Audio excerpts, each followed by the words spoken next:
You are listening to The World As I See It podcast. As I See It podcast. As I See It podcast. As I See It podcast. As I See It. Hello, everyone, and welcome back to The World As I See It podcast.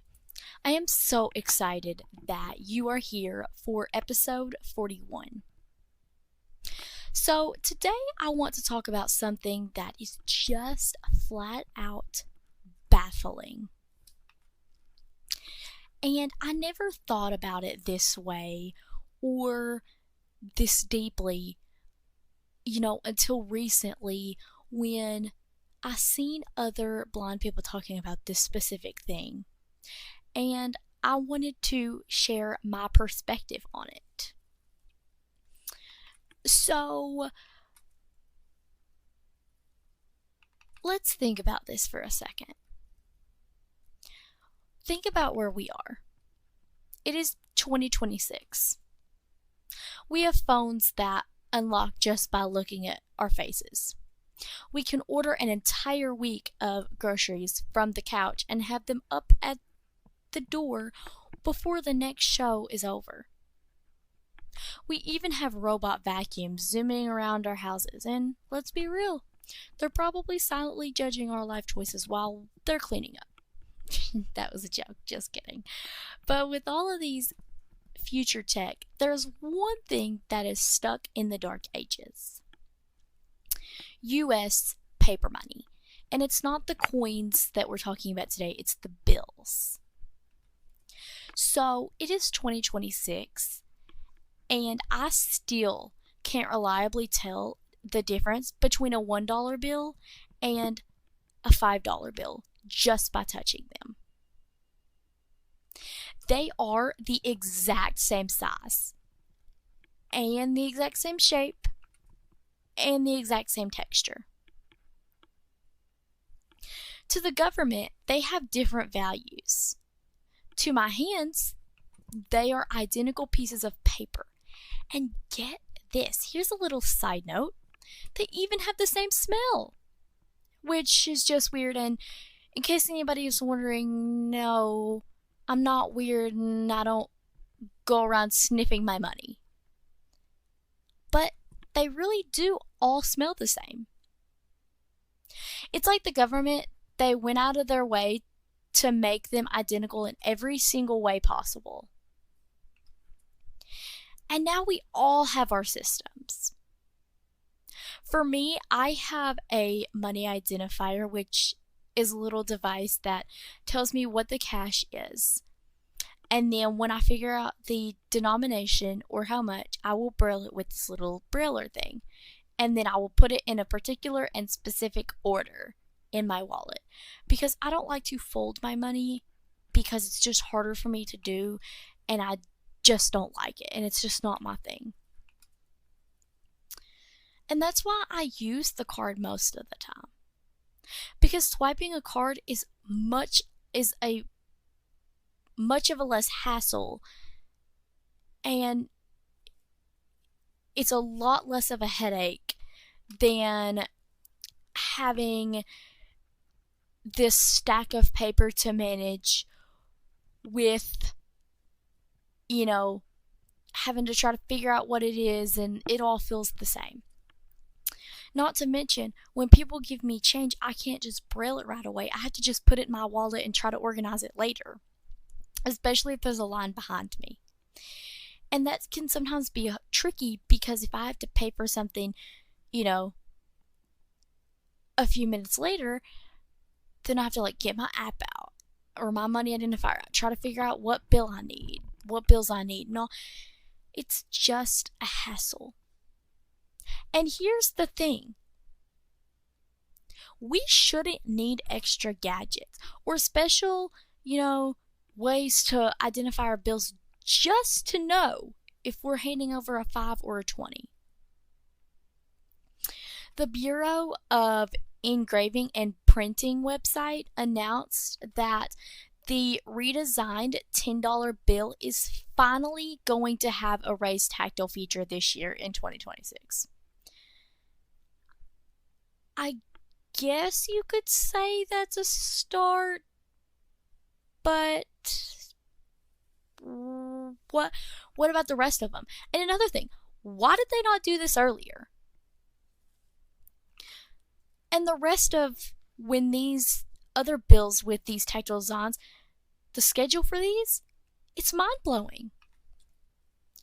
The current denomination sequence and planned issuance dates have been in development with the advanced counterfeit, deterrence community since 2011.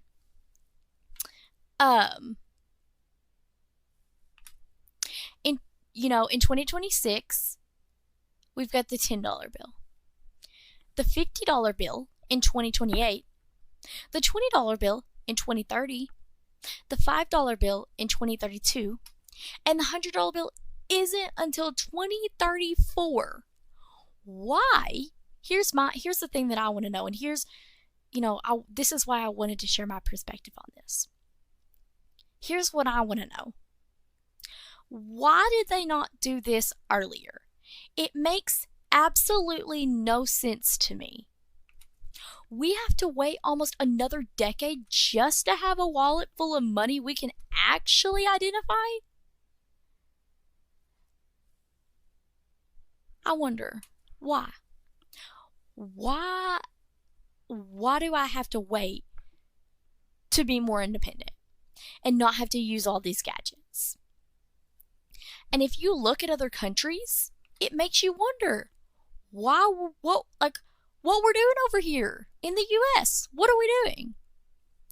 Because in Canada, their money has actual raised dots in the corner. It's not even Braille, and it doesn't have to be.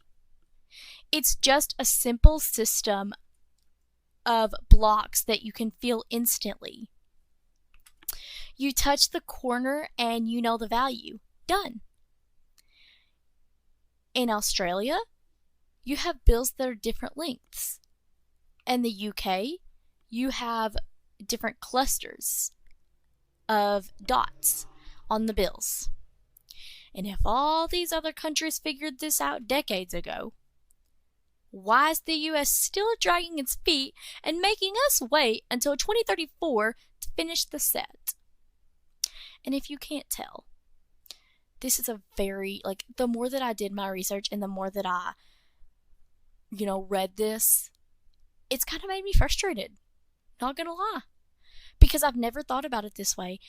And when I think about it this way, it makes you wonder. Why haven't they figured out a way earlier? Because, it's 2026. We have AI. We have big, huge, why can't we put things on bills? How hard is that? It's not that hard, people. So, like I said, when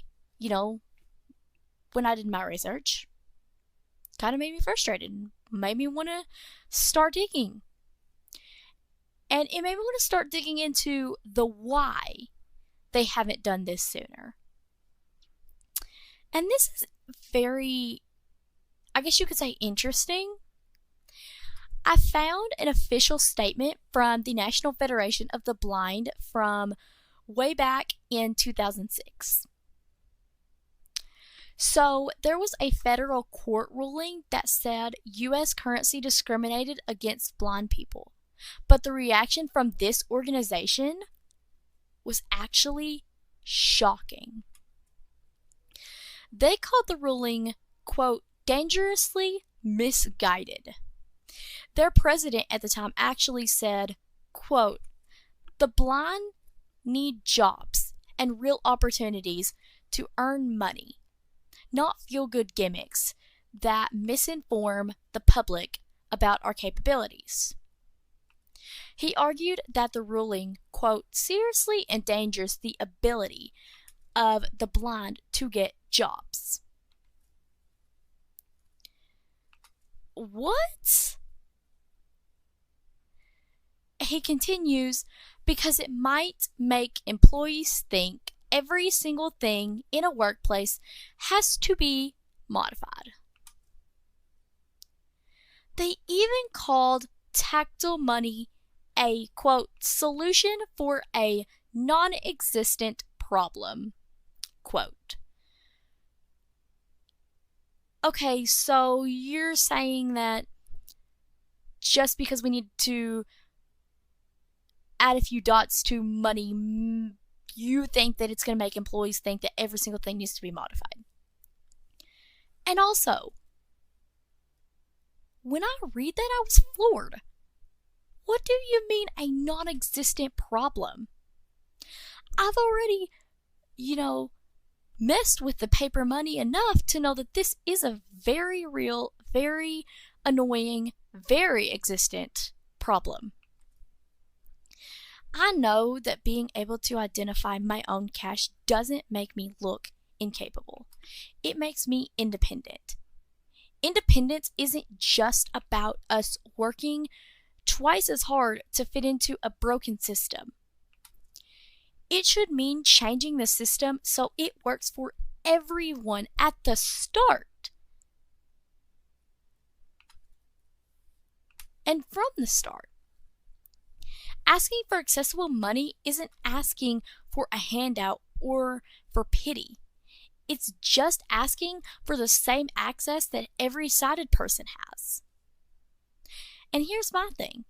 This should have been handled years ago. It's weird that we can send robots to Mars in 2026, and we have all this AI and technology, and we can have groceries delivered to our doorstep, but yet we can't put a few raised dots on a $20 bill because it's where we draw the line. It's about practical reality.